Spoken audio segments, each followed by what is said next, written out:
मित्रांनो, आज आपण बनवणार आहोत कोथिंबीरच्या वड्या. याच्यासाठी प्रामुख्याने आपल्याला लागणार आहे चण्याचं पीठ, बाजरीचं पीठ, थोडीशी हिंग, हळद, मीठ आणि हे जे वाटण दिसतं या वाटणमध्ये मी प्रामुख्याने हिरव्या मिरच्या घेतलेल्या आहेत. थोड्या हिरवी मिरची, लसूण, जिरं, त्याच्यानंतर थोडीशी कोथिंबीर असं एकत्रित वाटून मिश्रण तयार केले, जे आपण आता कोथिंबीरच्या वड्या तयार करताना आपल्याला हे लागणार आहे. आणि पाणी थोडंसं. आता आपण सुरुवात करूया. चिरलेली कोथिंबीर घेतलेली आहे. आता मी या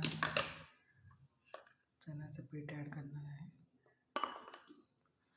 चण्याचं पीठ लागता ॲड करायचं आहे आपल्याला.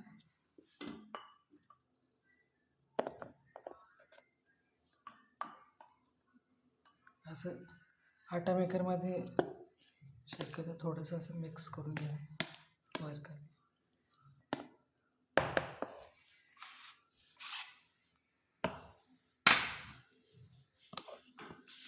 नंतर आपल्याला ज्वारीचं पीठ लागणार आहे.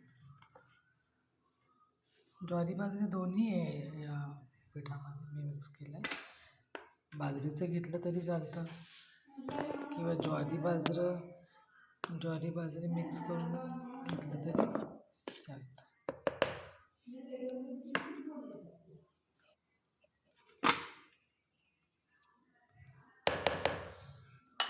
नंतर मीठ घालणार आहोत आपण.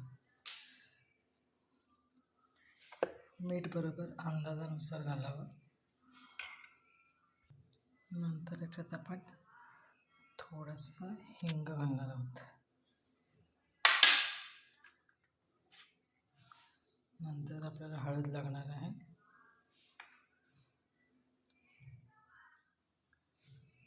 आणि हिरव्या मिरचीचा असं छानपैकी ठेचा सगळ्या बाजूने थोडं थोडं टाकून घ्यायचं आहे.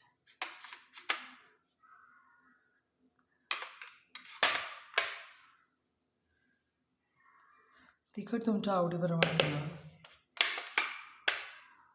जेवढं तिखट घ्याल थोडंसं छान चव येते.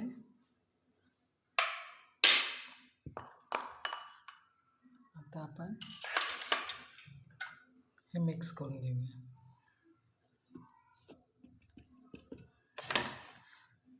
आता याचं आपण झाकण लावूया अगोदर. अशा पद्धतीने हे झाकण लावायचं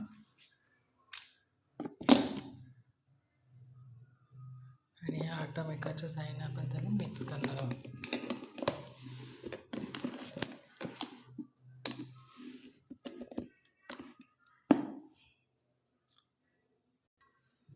आता आपण थोडं थोडं पाणी घालणार आहोत त्याच्यामध्ये.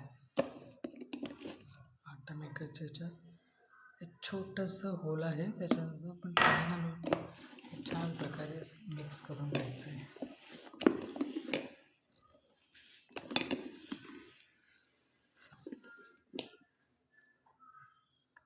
लागतं पाणी घाल.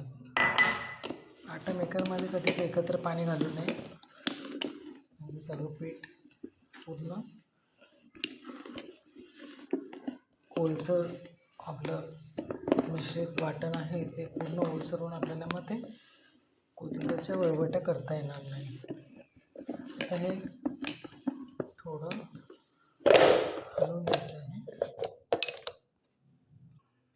आता थोडंसं आपण ते मिक्स ऑलरेडी झालं आहे आणि त्याला फक्त चमच्याने परत एकदा छान प्रकारे असं मिक्सर करून घ्या.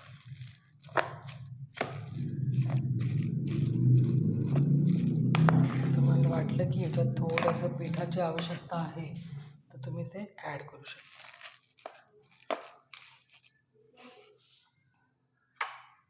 मग थोडंसं पीठ ॲड करायचं आहे. थोडंसं चण्याचं पीठ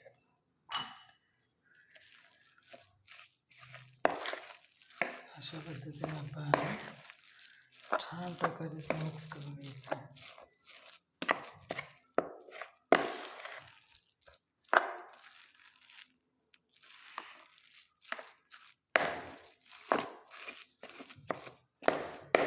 थोडं जरा ओलसरच ठेवायचं आहे, जेणेकरून आपली जी वळवटी असते ती जरा सॉफ्ट होण्यास मदत होते.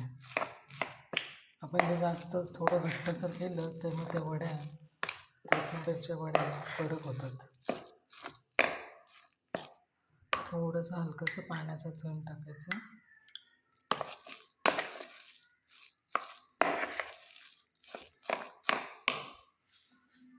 असं आपलं हे मिक्स झालेलं आहे. दुसरीकडे मी स्टीमर तापवलेला आहे. आता या स्टीमर चालू केले आहे मी. त्याच्यावर ही छोटीशी डिश ठेवणार आहे आणि याच्यात मी वळवट्या करणार आहे आता कोथिंबीरच्या. अशा प्रकारे मी अशा वळवट्या केलेल्या आहेत. आता याच्यावर आपण मस्तपैकी झाकून 15-20 मिनटं वाफ होऊन द्यायची आणि मग आपल्या वड्या रेडी आहेत खायला. कोथिंबीरच्या वड्या सगळ्यांच्या आवडत्या अशा.